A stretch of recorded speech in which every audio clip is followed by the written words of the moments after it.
So let's start off this morning. Let's sing a Christmas carol, how about? We're going to do Deck the Halls, and it is the Mannheim Steamroller version, so it has some cool beat to it. So if you'd all like to stand up together with me and sing along, I would love it.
Beautiful singing. Wow. Okay, we're starting this day well.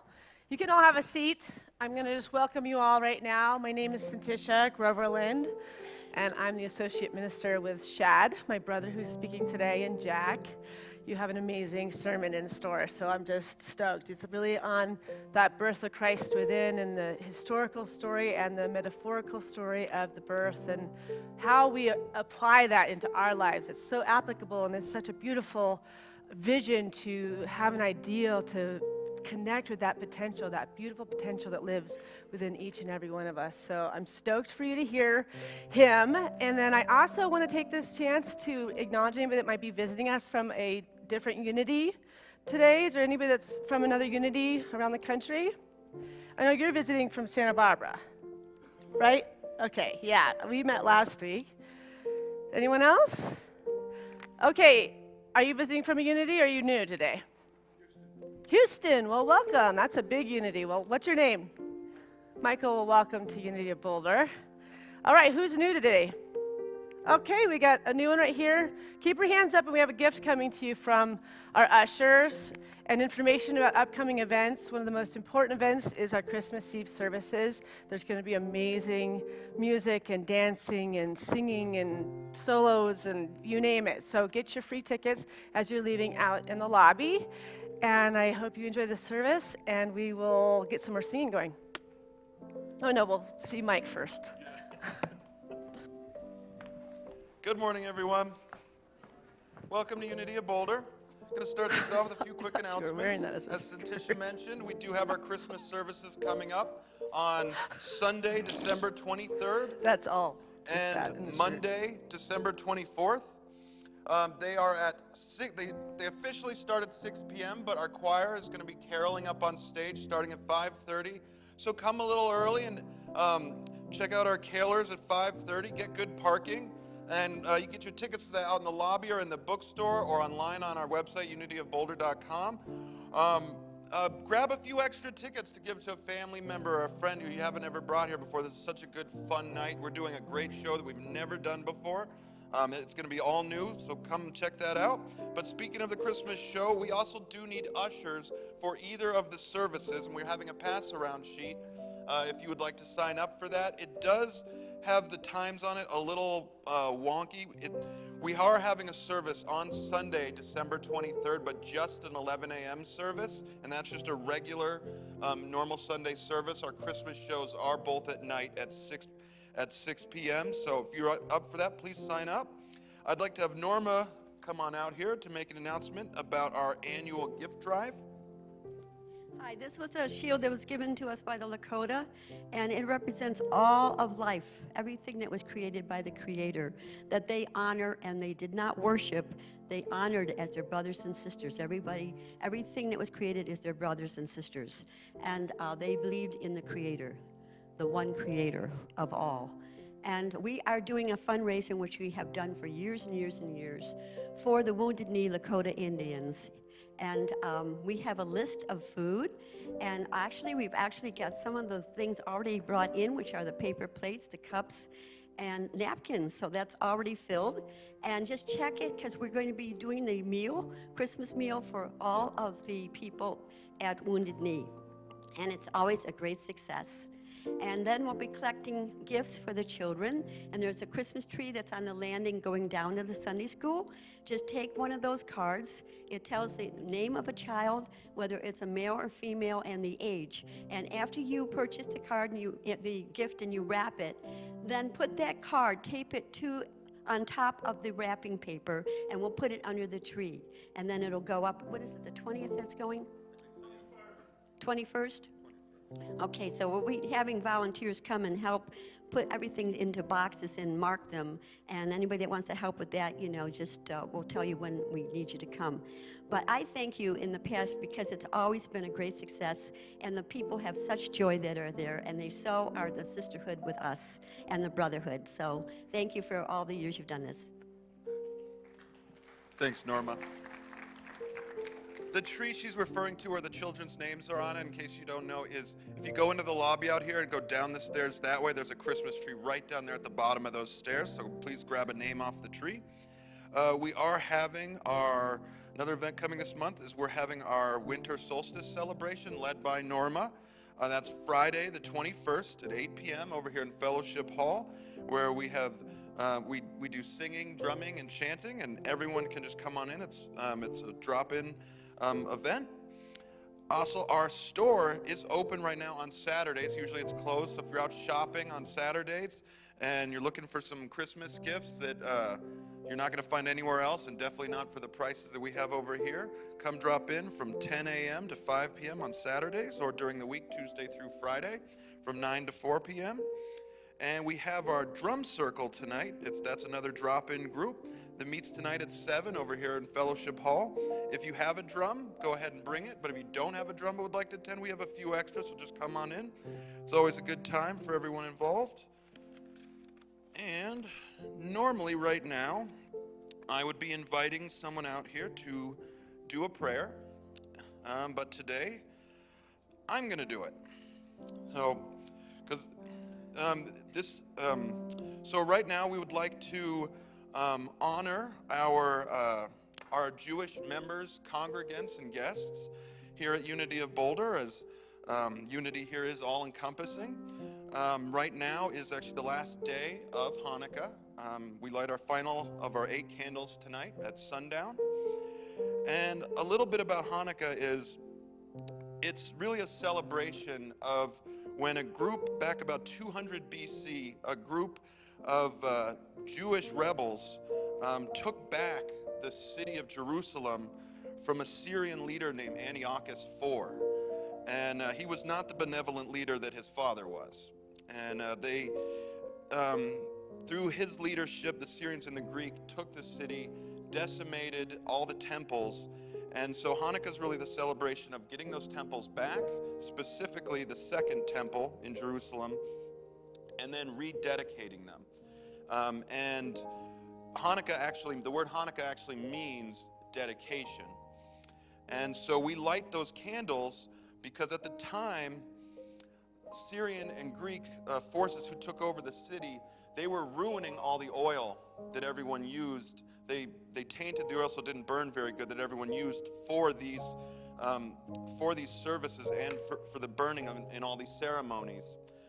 And when they finally took back the temple and it was finally time to rededicate it, they only had enough oil to burn one day. And this is the part you probably all heard. They only had enough oil to burn one day. There was a ton of oil around, but it was all tainted. There was only just a little bit of good oil, but it burned long enough. It burned for 8 full days, long enough for them to find and procure enough oil to keep that menorah burning and keep in their tradition of honoring God through the lighting of these candles. So this is the prayer that we say on Hanukkah while we're lighting the candles. It's Hebrew, and it's Baruch atah Adonai, Eloheinu melech olam, asher kiddushanu, b'mitzvotav, vitzivanu, lahadlik ner, shel Hanukkah. And what that means is, blessed are you, Lord our God, King of the universe, who has sanctified us with his commandments and commanded us to kindle the Hanukkah lights. Blessed are you, Lord our God, King of the universe, who performed miracles for our ancestors in those days, in those times. Thank you.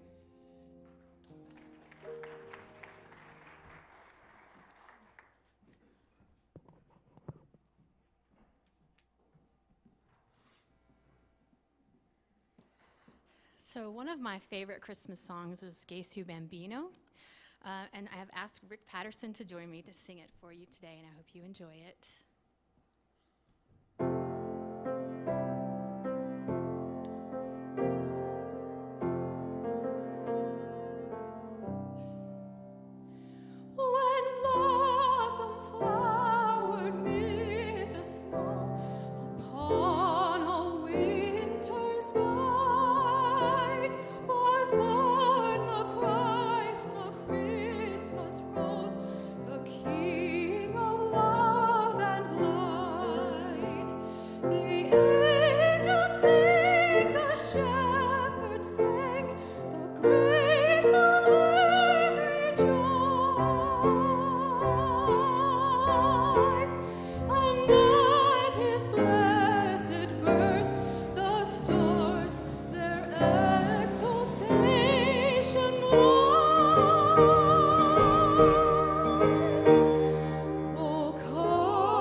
So you will get to hear those beautiful voices in our Christmas Eve show. So don't miss that opportunity. Among many others and among the talent of this band, I'm talentless, so I will not be involved, but you'll have everyone else in the church, basically. How are we doing today? We're getting there. We're getting there. It took me about 4 years to train my congregation in Las Vegas to actually respond like they wanted to be there. So we're going to get there. To actually sound like you want to be here and you weren't dragged here by someone, we'll get there. So maybe 3 years from now, we'll nail it. But just so you know, what I'm expecting is to sound like you actually want to be here. Like, good, yeah, I'm pumped. So we'll just practice it once. You ready? How are you all doing today?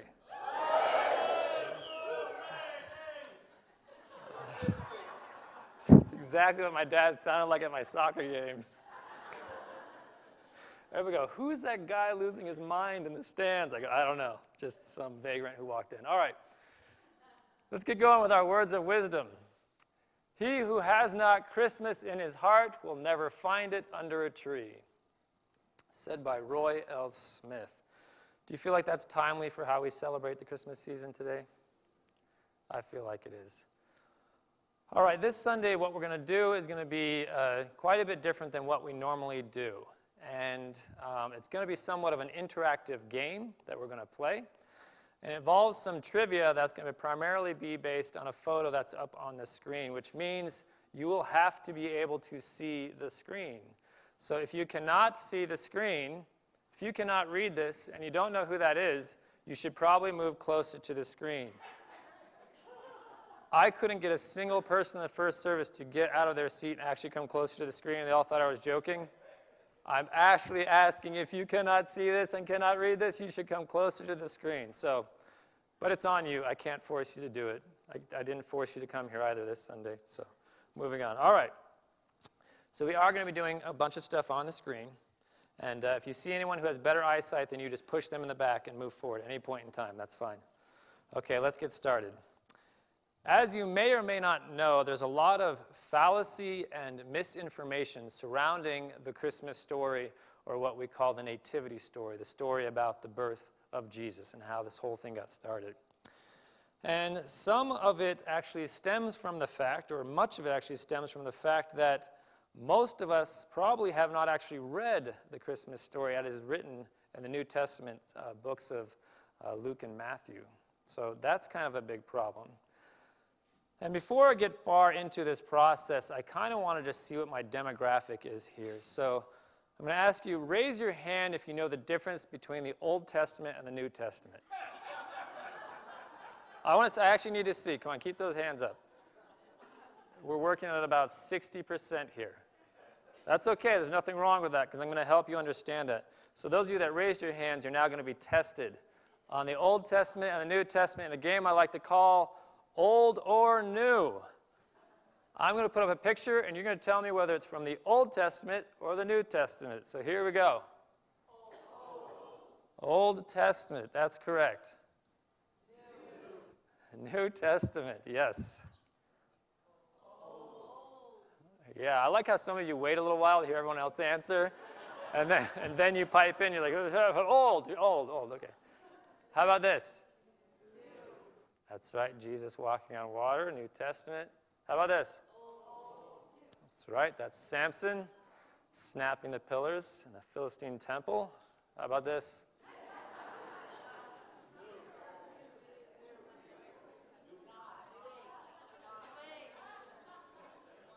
Well, we wouldn't have Easter without what happened in the New Testament. So this is new. This is new.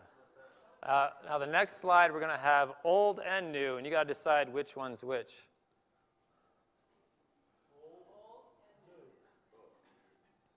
See, some of you may not know, a lot of people refer to the Old Testament as the angry God and the New Testament as the loving God.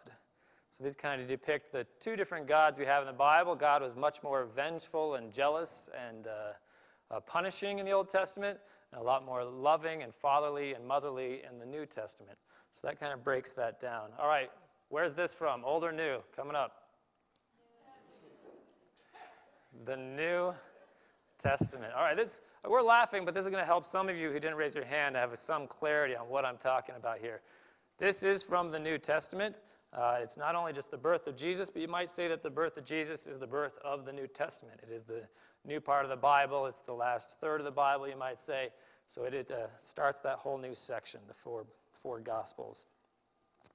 So we have some flaws surrounding the Christmas story, by and large part because most of us probably haven't actually read it in the Gospels where it's written. But there's also the fact that a lot of religious leaders are not willing to modify or update the story based on new information that has come out recently. And they're stuck into the old version of the story, and so it doesn't evolve with time. So if you think about it, after all, there have been thousands of historical discoveries surrounding this story since we had King James write his English translation of the Bible back in 1611. And the crazy thing is that that version of the Bible that was written in 1611 is still the top 3 versions of the Bible sold today. So we're talking about there's probably some outdated information in there from what we've discovered recently and what we know about the languages of that time. And one of the hot debates surrounding the King James Version of the Bible versus what we actually know today is based on the Greek word parthenos, which he translated into the English word virgin, referring to Jesus' mother, Mary, being a virgin. But the Greek word parthenos is actually referring to the Old Testament Hebrew word alma, which really means young woman, or even more specifically means a young woman who's of marrying age. So when we have that word being used in the Old and New Testament, it's actually just referring to a young woman of marrying age. So Mary was not a virgin as we use that term today. She was just a young woman of marrying age as a descriptor. So as we're reading it, we kind of understand how old she was, which actually at that time would be about 12 to 14 years old. It was a little bit earlier than we did things here. And there's other biblical evidence to actually confirm that Joseph was in fact Jesus' father, that there was not this crazy thing that happened with God putting this baby in Mary's belly while she was still a virgin. He was legitimately Jesus' father. It oftentimes refers to the lineage of Jesus through Joseph.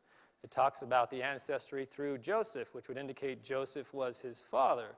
If he was not his natural-born father, there'd be no point in the Bible talking about his lineage through Joseph, which it does on a few different occasions. So we can accept that Mary was not a virgin and that Joseph was actually his father, which makes Jesus no more a special son of God than any one of us who are children of God. So on that level, we can look and say, Jesus was born like we are. Jesus had just as much potential as we have, and all these things create a level playing field between all of us. And so there's some updating that probably needs to be done on the interpretations of the Bible, as well as how we share the story with each other and how it is marketed throughout our society. But let's go on with our myth-busting game, and the core of our myths are going to be surrounding this picture right here. This is what you might consider to be the sort of average story we've all accepted that happened that night. It depicts all the major things that we attribute to the story from that night. But what we will discover as we go along is that it is not really all that accurate. It's a little bit off base. Speaking of inaccurate, can anyone see something that does not belong in this photo that I added? Okay, this is my last announcement. If you can't see Santa and his reindeer, you should move closer to the screens. All right, that should have been blatantly obvious to you. Now, I'm not saying Santa and his reindeer were not there that night. It was a very busy evening. Anything could have happened. He might have dropped off a few presents as he went by. It doesn't mention Santa being there in the New Testament, but maybe he was. I don't know. I'm not going to say. Okay, so let's move on to move forward. Let's see if you can find this one. This is going to test your eyes again because I'm seeing we're still having people reluctant to move. See if you can see anything that's wrong with this picture. Okay, if you don't see an issue there, I'm just going to have to let you go. So now I cannot confirm or deny that there was an alien presence that night, but that's also possible. The New Testament does not mention that. All right, let's clear that out. So I'm going to point out some things in the picture, and then we're going to discuss what might be wrong with that. And we'll use some arrows here. So the first thing we're going to point out is this guy in the back. He clearly photobombed this shot. He was not supposed to be there that night. This is Carl. He was known throughout the area as a chronic photobomber. So that's the issue there, first one. The other issue we have is this. You'll see that these are presumably the presence of gold, frankincense, and myrrh brought by the three kings. And the issue I have here, and you might think this is a trivial point really to point out, but the issue I have here is that the gifts are not wrapped. I think that's somewhat disrespectful to show up to a birthday without wrapped presents. And if you look at the expression on Jesus' face, it says very clearly that he feels disrespected by it, and that expression matches one other expression I've seen before. Don't you see the similarity there? I mean, look at the eyes. Very similar in what's going on. All right. Well, what about this? So we got the red air there, pointing to what the shepherd's holding. Does anyone know what that is called? Not yet. Shepherd's crook. That's right, that is a shepherd's crook. Do you know what it was used for? Yes, it was one used as a staff for walking. Two, it was used as defense against predators. And the third was to grab sheep or cattle as they would go astray, grab them by the neck and pull them back into the herd. So it's a very useful tool. The reason I point it out is I feel like it's a very inappropriate gift for an infant. It's probably very dirty, among other issues. So we have one last issue to point out here, and the fact that this guy did not bring a gift at all. He was likely not invited to the next birthday party. Probably hanging out with the guy in the back there photobombing later on. Anyway, the last thing I want to point to, and I think this is very crucial, does anyone recognize the star who's playing Joseph in this shot? Does anybody recognize this famous person? I'm going to help you out. I saw it right away. This is very obviously a young Phil Collins. I mean, come on, look at the resemblance. You can't tell me that's not him playing that role. He posed for that picture. Okay. All right. We're going to try to get serious now. I'm having a lot of fun here at your expense, but we're going to get serious. All right. There is something wrong with this. Does anyone know what's wrong with that? I mean, can you see what that is, first of all? Tell me what that is. It's a crown. Does anybody know what's wrong with that? The thing that's wrong with that is that the New Testament never mentions them being kings whatsoever, or even infers that they were kings.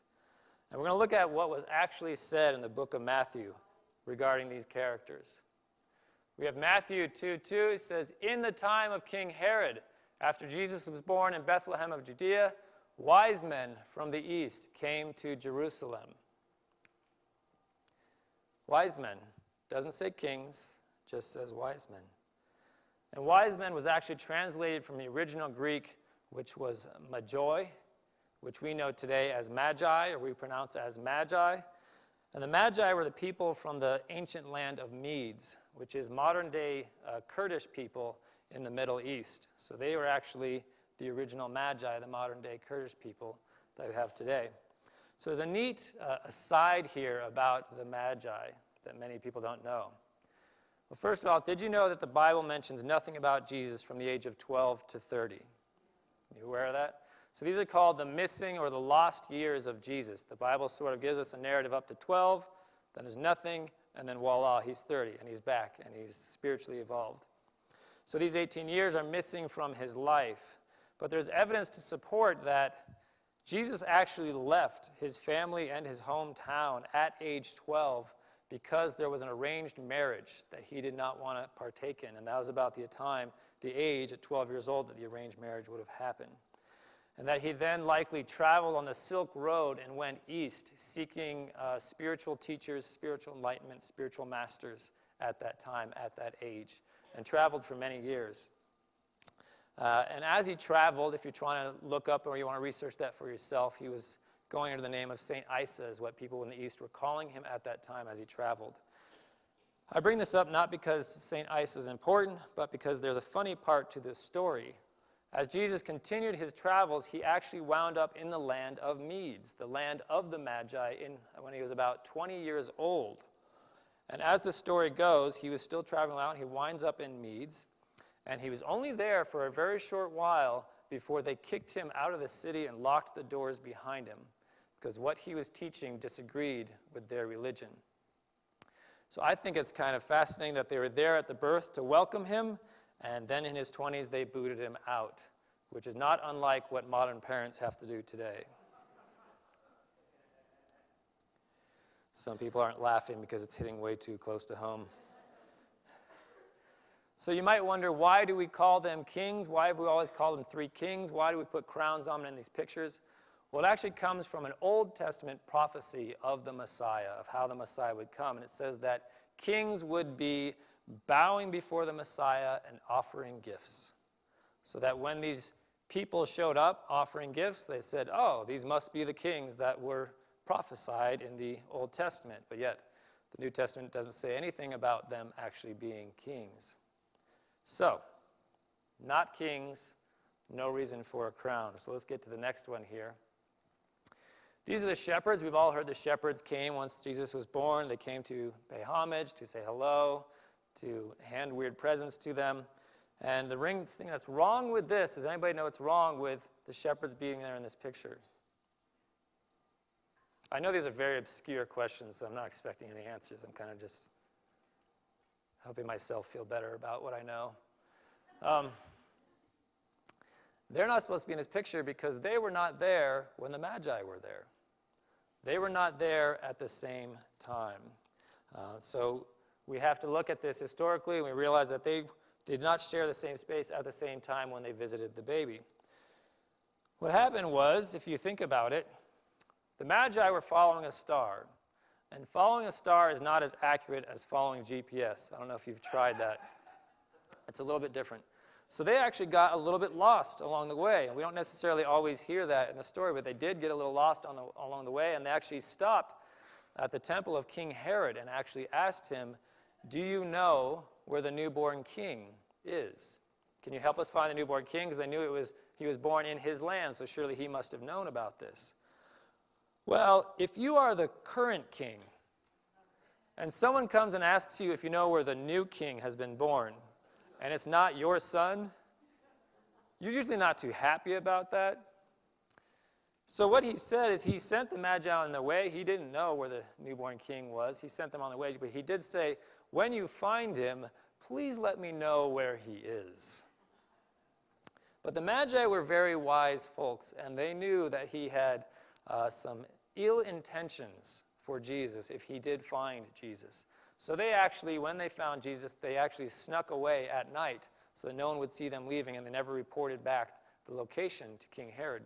And this is what is said in the Bible at that point in time from Matthew 2:16. When Herod saw that he had been tricked by the Magi, he was infuriated, and he looked for children in and around Bethlehem who were 2 years old or under, according to the time that he had learned from the Magi. So from this we know when the Magi came to Herod, they must have told him they were looking for a child about 2 years old. That's why he puts out this edict. So their arrival was actually about 2 years after the birth of Jesus. So they would have not have been there this night at the birth. They would actually show up about 2 years later. Which brings us up to another point. We've always heard three kings, 3 wise men, 3 magi. There they are, 1, 2, 3, with their servants with them. But as we saw earlier, the Bible simply states wise men. It never mentions how many wise men were there. But yet we've always come to this number of 3. Well, there's actually several cultures that say there were 12 wise men, 12 magi that were there. And there's actually tombs and sarcophagi for 12 different burials of these magi that you can visit in Europe. But there is no indication of how many were there. The only reason we've come up with this number 3 is because of the gifts of gold, frankincense, and myrrh. We figured 3 gifts, 3 people. Sure, that's logical. So for hundreds of years, we've always said 3 kings, 3 magi based on that simple fact. Isn't that crazy? A lot of this stuff I just find crazy as you discover that we made these grand assumptions about one of the most famous evenings of all time. We've just made these grand assumptions and all just sort of gone along with it, but it's never actually backed up anywhere. This is also interesting. I don't know if you can see the blue arrow there, pointing at a camel who's hanging out in the back there next to the photobomber. In almost every depiction we see of the 3 kings or the wise men, we see them with camels, either riding camels or pulling camels behind them or sitting by the manger with the camels. But the Bible doesn't mention any camels either. There's no mention of camels. It actually does mention some other animals are there, but it does not mention any camels. And in fact, the magi of that time from that region didn't ride camels. They walked everywhere they went. So it's most likely that they walked to that place, and they did not ride camels because that's not what they would have done in their culture at that time. And so they were following a star, but we have Google Maps. So roughly the region that they would have started from is actually Baghdad in Iraq. And they would have ended up in the Bethlehem of Galilee, which we still have today. And their journey would be 1,050 kilometers walking, which Google Maps obliged me with by showing me. It would take 212 hours to walk that distance. So we can say that was about the journey they did to make it to that location. Now, if you're following a star, we assume then you have to be traveling at night, right? And it's only dark for about 12 hours during a day, so that means they could only travel for about 12 hours a day in order to be able to follow that star at night. But we also know that you always have to stop for potty breaks and roadside junk food anytime you're on a road trip like that. So you're going to knock off about an hour, so we're going to say they're traveling about 11 hours a day to make this journey. So all in all, that would take them about 19 days to do that walk. If you're ever wondering how long they were traveling to get there, it was really only 19 days, and they had potty breaks and snacks, so that's not too bad. All right, we're going to reset this image again and go in a little bit deeper on what's wrong with it. Now, we've all heard that Mary and Joseph couldn't find a place to stay. Right? There was no room at the inn. We've heard that, and they were forced to stay in like an animal stable is sort of what we've been told, these sort of unwelcome circumstances. So this is what we're looking at. We have this sort of animal stable represented here. So let's bring this up in the book of Luke. This is Luke 2:7. And she gave birth to her firstborn son and wrapped him in bands of cloth and laid him in a manger because there was no place for them in the inn. Well, the original Greek word which we translate as inn in English is kataluma. And a kataluma actually more closely translates to a guest room. There was no guest room available for him. If you're going to read that, because there was no guest room for them. Well, the Bible never actually mentions an innkeeper or an inn. And as was customary at the time, everyone had to go back to their place of birth for the census. So that's why we have Mary coming with Joseph back to Bethlehem for the census. That means all of Joseph's relatives who were born in that area had to come back to Bethlehem at that exact time for the census. And as it was culturally done, everyone would have stayed at the family home, the primarily family home of the parents of the family. So if you imagine every single one of the cousins and uncles and aunts and everyone came back at the exact same time, that house was probably pretty full, and there probably was no guest room available for them to stay in. Do you think that they would have kicked him out into some shack on the outside of town and said, go give birth out there and just let us know when you're done. This is weird. We don't want to be a part of that. That doesn't really make logical sense at the time. He's in his hometown. His whole family's there. You'd think they'd want to be a part of it. Well, what we know is that the kataluma, or what wasn't available, but what was available is in the houses of that time, they had a lower chamber or a basement on the house that was open to the fields, so that at night they could bring the cattle in to protect them and keep them warm. So there was no guest room available, but there was room in the basement, down where the cattle and everything comes back in. That way they would be safe, they'd be warm, and they'd still be in the family home. So Jesus would have been, in fact, born in a manger. It would make sense. Do we know what a manger is? Does anybody know what a manger is? First service knew. Don't make them look smarter than you. It's a trough. It's a feeding trough. It's what you feed your cattle out of. It's just a trough full of hay. So it would have made sense that there was a manger back down in there for the cattle to come back in and eat at night when they're in there. And Jesus would have been born in a manger. But I imagine the family would have come down and prettied it up a little bit for them. Would have been the process. So that appears to be what really happened. They were just in the family home. There was no guest room, and they stayed in the basement where the animals were because of the census.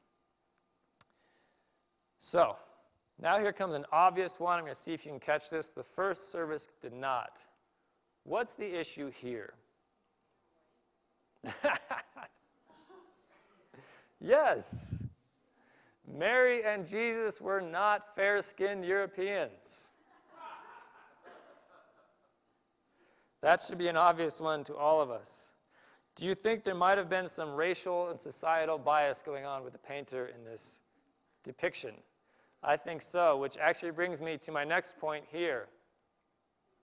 Where are the women? This is like a really bad party at CU. It's nothing but dudes. You've been to those, come on. Horrible, horrible.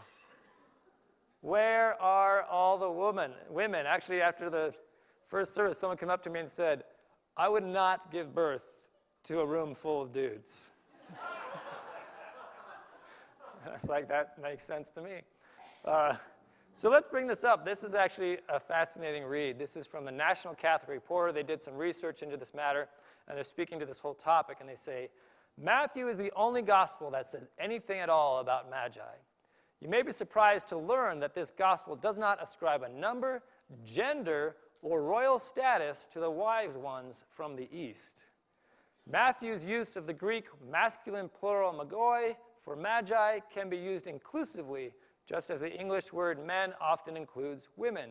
Scholars tell us that the magoi were a caste associated with the interpretation of dreams, astrology, Zoroastrianism, and magic. Zoroastrianism, man, I've tried to say that so many times this week to get used to it. Zoroastrianism allowed women to serve as priests, and in ancient Persia, there were female astronomers and rulers. So there's no reason to think that the Magi were not at least partially some women, possibly even all women who made that journey. Now this actually goes on to say that the male Magi would never go visit a woman without female Magi with them. It was culturally unaccepted, especially if they're going to visit a woman without a man present. And in the Bible, when the Magi arrived, there's no indication that Joseph is around. It just mentions that Mary and the baby are there to welcome the Magi. So it would have been beholden and incumbent upon them to travel with Magi women to be a part of this experience. So for the very least, there had to have been women there, if not mostly women, if not some of the actual leaders of the group making that journey. So there's a lot we can go into that picture, believe it or not. We can just keep going and going with all the things that are off base and inaccurate. But last week I said we would have some sort of message today, so now I have to struggle to try to come up with something. If we are willing to step away from the literal concept of what happened that night and what led up to that moment and what came after that moment, we can find a deeper message that emerges from the whole process.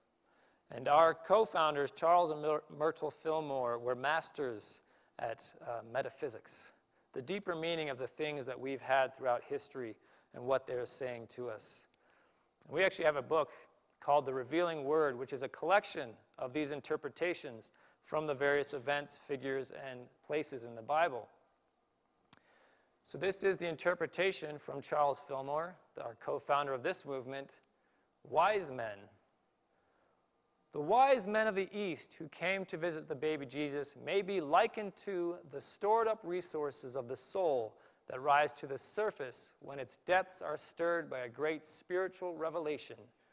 In scriptural symbology, East always means the within. We're going to take that again because it's a bit wordy. The wise men of the East who come to visit the baby Jesus may be likened to the stored up resources of the soul. So I want to go into that a little bit so you understand what we're talking about. We have a soul, each and every one of us. This soul is connected to the infinite, connected to all knowledge, all things, all abundance, all energy at all times. Would you consider that a stored up resource to draw upon?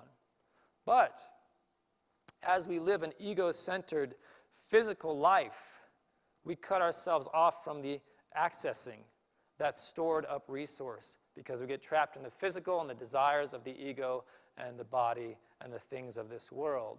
So we have this untapped resource that sits there waiting for us to tap it. Jesus may be likened to the stored up resources of the soul that rise to the surface when its depths are stirred by a great spiritual revelation. In scriptural symbology, east always means the within. So we're talking about this birth, this whole process. There's a stirring up that's bringing this and opening up and cracking apart this barrier we've put in between us and the soul to release this information, this light, this energy, this power into our lives that should be there all along, but yet we've capped it off with our ignorance. We also have this interpretation of new birth, the awakening of man to a consciousness of his unity with the one universal spirit.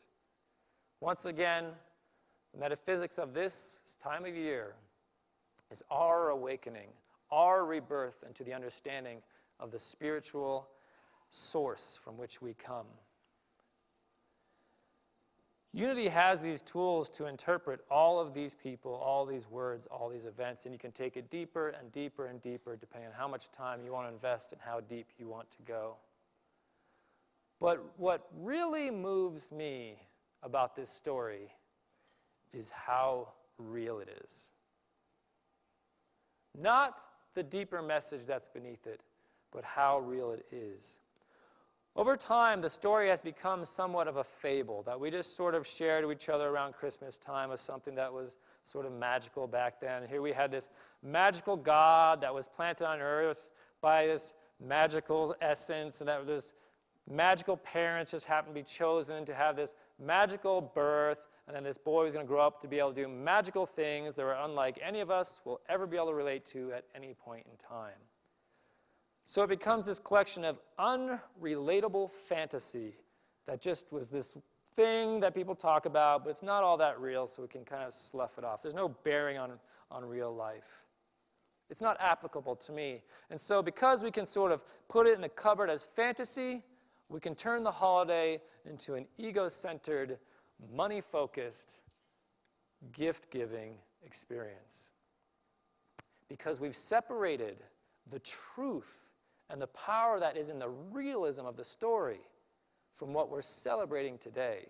We put magical characters around it so it doesn't seem all that real, so we can turn it into whatever holiday we want and not feel guilty about how we're acting during that time, frantic and stressed out. And that is where the powerful story reveals itself to me. And the message that is so powerful for me is that it all actually happened.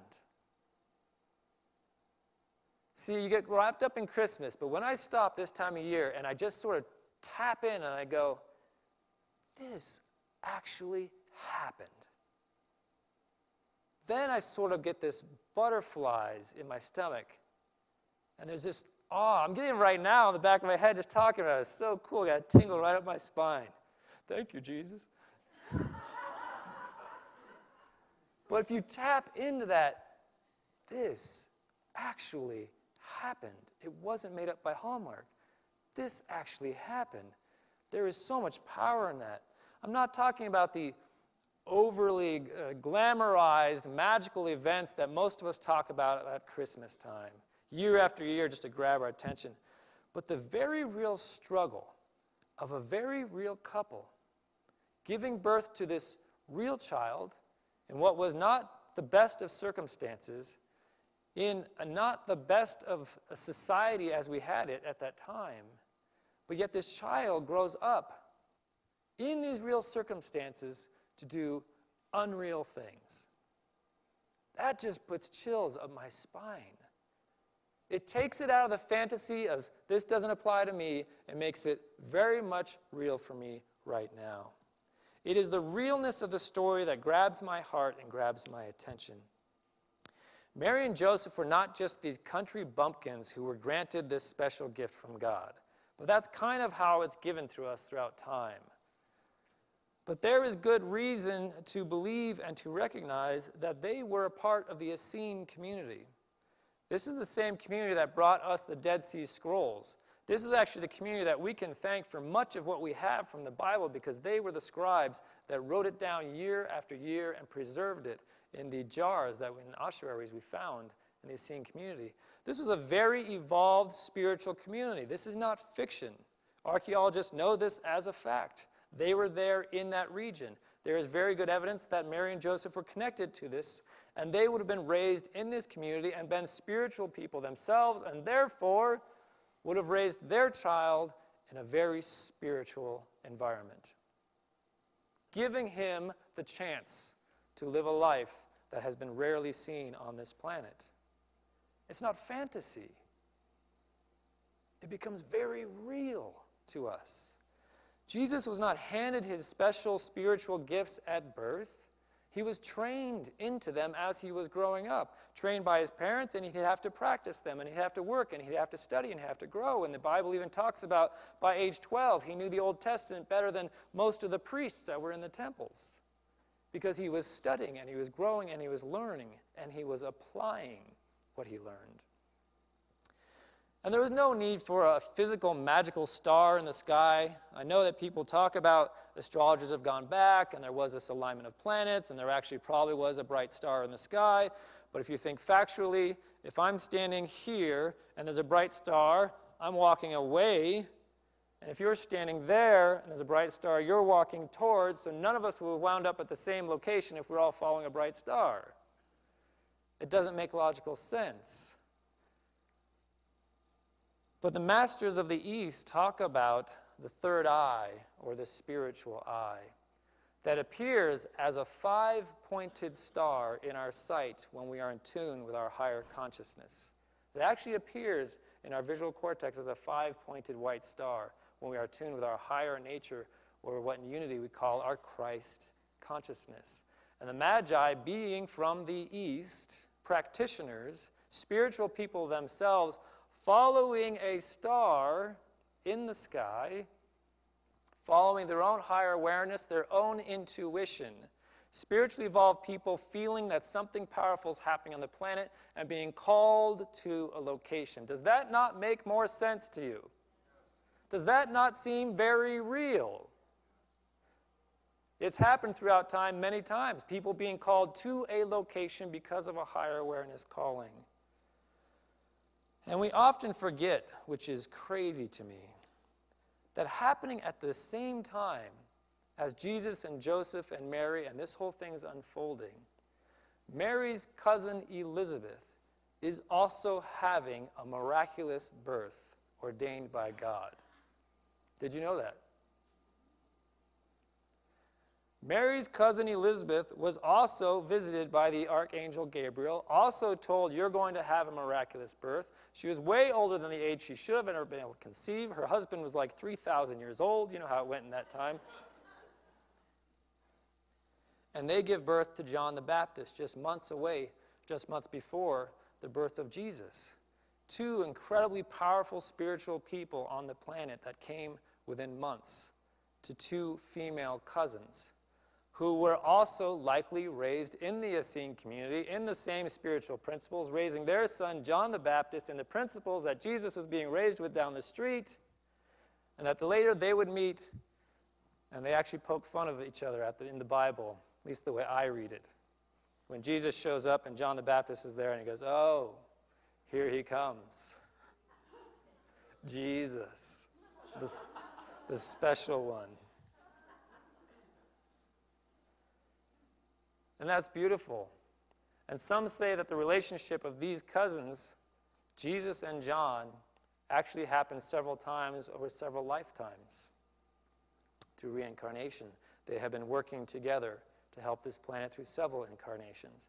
And that's not something that's been made up just in the New Age. That's actually talked about in the Bible. It talks about the reincarnation of John the Baptist and previous incarnations in the Old Testament.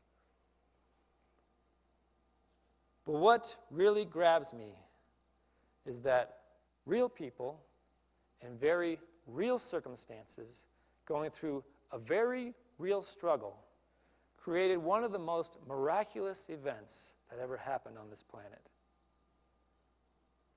That is the message that inspires me, because it is a message that I can relate to, and one that tells me anyone going through a struggle has the opportunity to do something powerfully spiritual on this planet. If I don't see that story as real, it does nothing for me. But as soon as I step into how real that story is, it becomes my story and your story and our potential of what we can do. And that's so awesome. Isn't that awesome? That's awesome. And that's the truth as I experience it. Let's take a little moment for meditation and practice what these people practiced. So I invite you to close your eyes, just let your shoulders relax, drop into that center, bring your attention to your breath.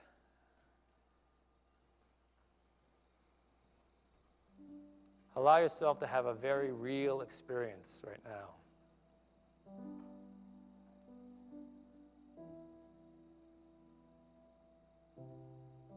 How much gratitude I have for these beautiful beings that came before me.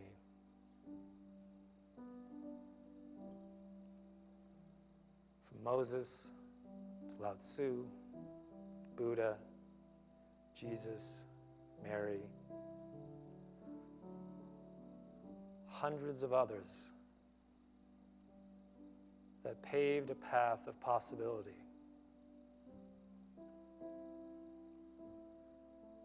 There is no one true path, one true religion. There is my path and my possibility for spiritual growth and awakening.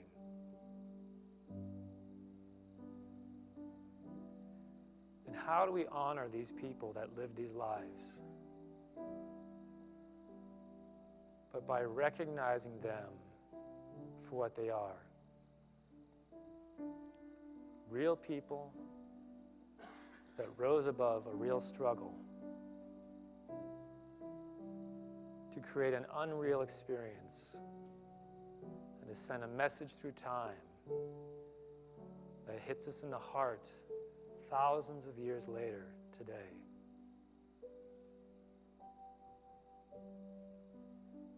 Each one of these masters is speaking to us through the words on these pages,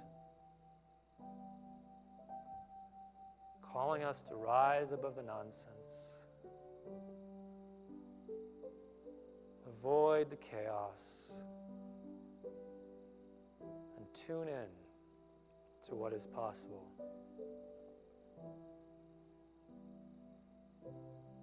What a gift we have been given. Of all the things we're grateful for in this season, we have been given the gift of potential. We have been shown what is possible. We've been handed the tools.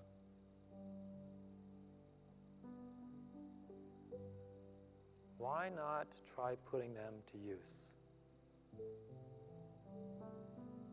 Why not this season share and experience authentic joy, authentic peace, authentic love?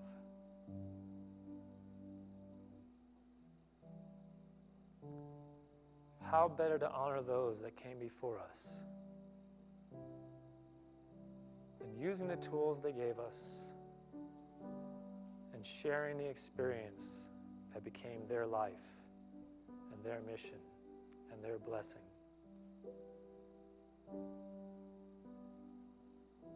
Let's just rest in that for a moment.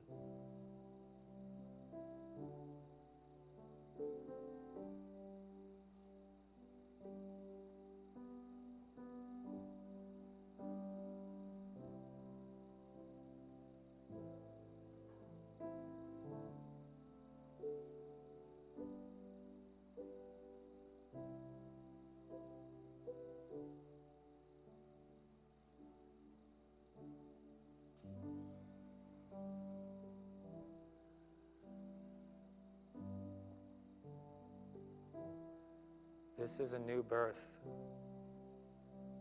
This is the time of year. We're actually supposed to be more focused on spiritual awakening than any other time of year.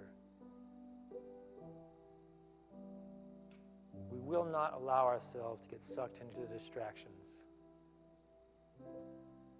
We will be our highest self as we go about this month and into this new year. And we are grateful for this blessing. And so it is. Amen.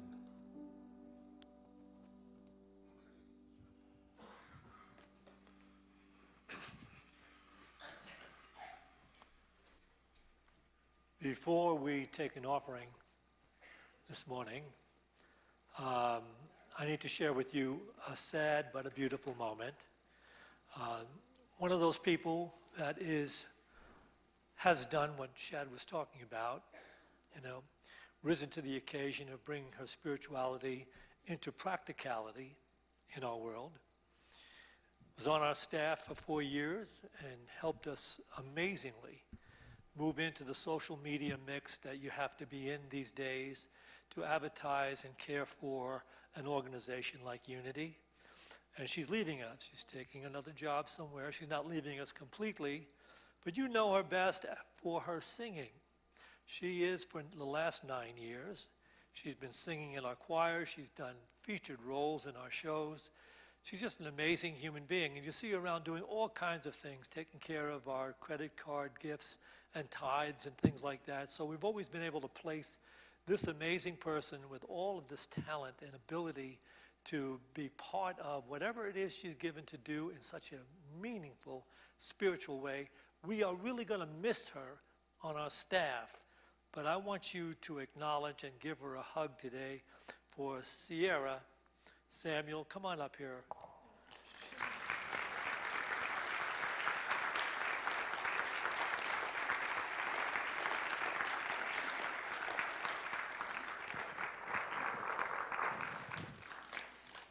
Yeah, so? You're not going to get rid of me that easily. Okay.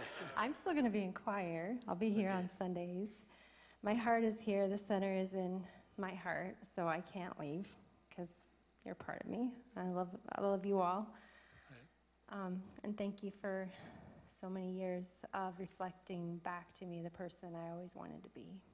Well, we're all blessed by this gal right here for being here. Yeah. So remember, give her a hug when you see her and say hello. She's been great, helped us in incredible ways. Thank you. Okay. All right, we will now take an offering for Unity. And for those of you that may not know it, each Unity church is autonomous. We don't have any mother church that feeds us money or we can go to borrow money. Everything that makes this place operate comes out of your gifts, your gratitude for what goes on here.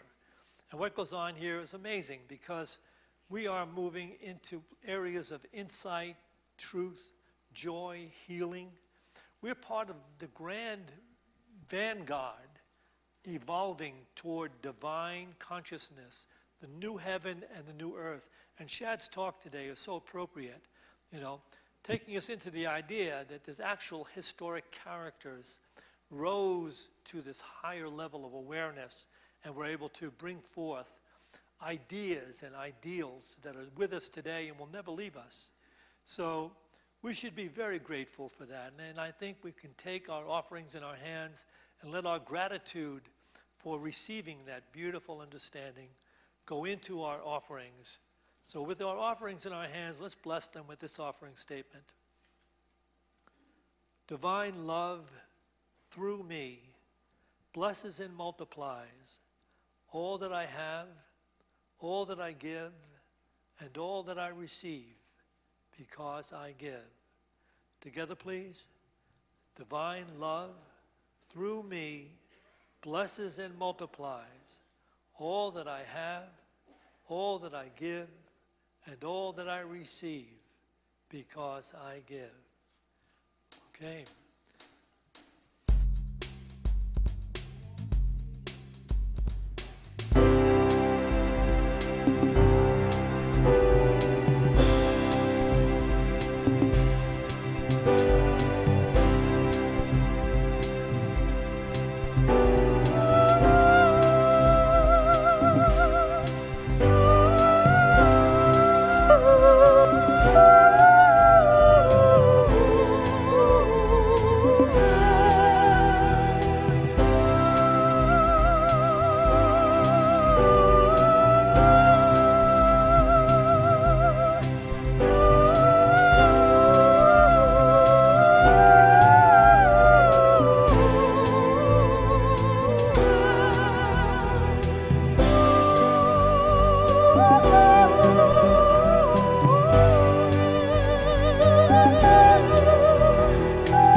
Okay, just a quick reminder about what we're doing here. We have a lot of stuff going on for Christmas, but a major portion of it is we want to fill that lobby with the goods that we're going to be sending up to Wounded Knee, to that community up there that really is in need of all the things that we have on that list out there. So we have a printed list, and you can pick one up. And also, stop down the stairs, just a few steps down over here, and you'll see a Christmas tree with tags on it. And it's got a name and a gender and an age on that tag. You can go out and buy a gift, wrap it up, and then paste that tag to the gift so we know the age, the gender, and we will send those gifts up to Wounded Knee, to children that will so appreciate. And we have in our fellowship hall the best goodies you're ever going to get. Tea, coffee, chai, whatever you want.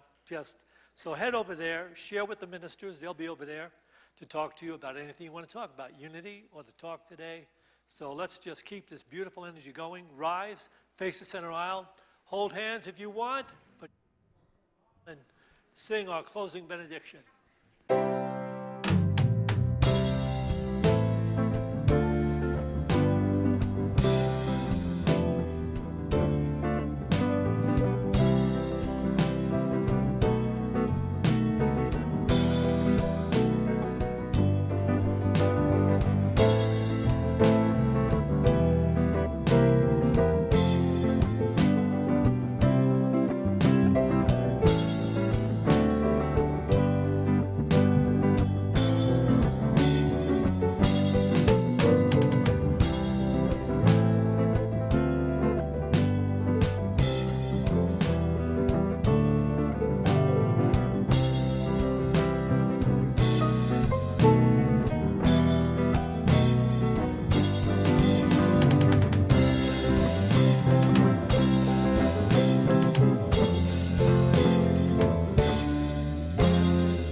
Try to have an authentic Christmas experience this year.